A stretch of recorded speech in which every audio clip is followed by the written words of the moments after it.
Sipambani kutafuta maisha eti kwa sababu nitokea familia ya kimaskini.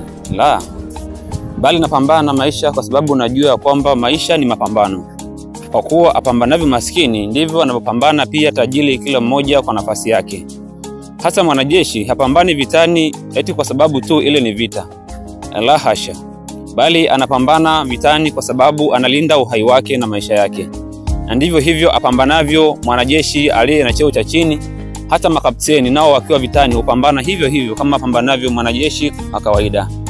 Kigezo cha kupambana na maisha sio kigezo cha kuishi maisha ya kimaskini, bali tunapambania uhai wetu na kuhakikisha kwamba kila siku inayopita tumetendea haki.